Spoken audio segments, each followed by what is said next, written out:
Слава Ісусу Христу, добрий день, вітаю вас із другим конференційним днем. У мене, як гражданина України, но Карпатного Русина, є пропозиції, які сядикнуть якраз вопроса узнання Карпатного Русинів у нас в державі. З 2009 року я є членом Сільської ради, і тут постійно заганялися обращення до нашої власти, а його, на жаль, ми видимо, що ті обращення не є ефективними. До даного часу не було ніякої сказки, нас не дали нам інформацію, як думати. Ну, обично не як говорять, що так, є Русини, але то є гілка українського народу. Це позиція української держави. Ясно, що не можемо з цим смирити, тому що вся Європа, вживний світ каже, що Карпати Русини то є одільний центральноєвропейський народ. Точка.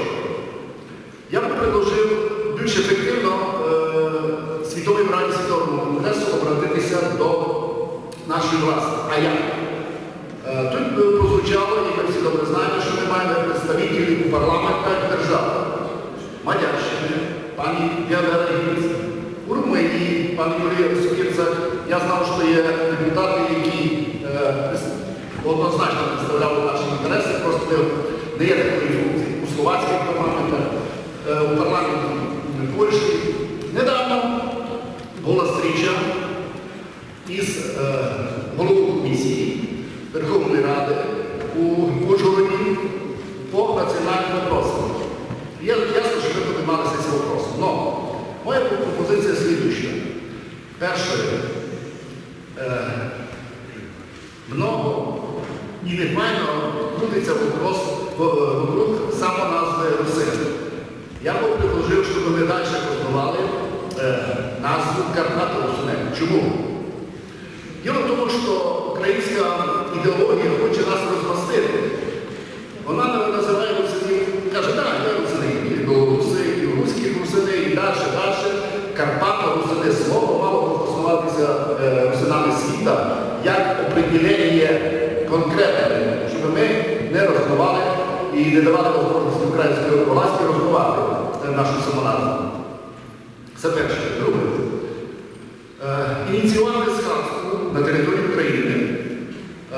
Ясно, що я був ініціатором і вже себе дописано депутатів Верховних парламентів і нашої Верховної Ради, де в місті за круглим столом депутати могли обсудити ці вопроси.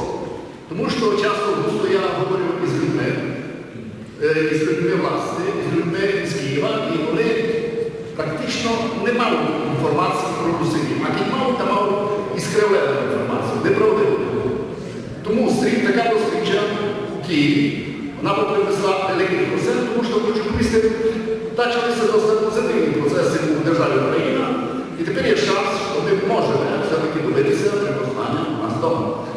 Так, я розумів, що коли в Києві говорять визнання Русинів, то на нас починається паралельно, ага, хочете національність, завтра будете хотіти автономію. І тепер пользуються тим, що так, на території України є війна. Ми не хочемо создати, так каже нас, ми хочемо создати на території Подкарпаття ще й говорять.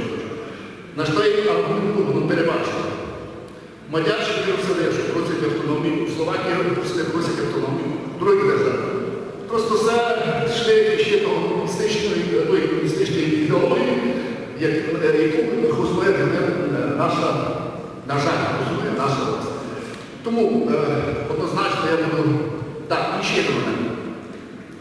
Ми всі звернення просто писали Русини. Моя рекомендація писати Карпати Русини. І ще одно. Обов'язково, коли буде писатися звернення по визнанню в Україні, то писати, що Русини, Карпати Русини, є корінними. Це архів.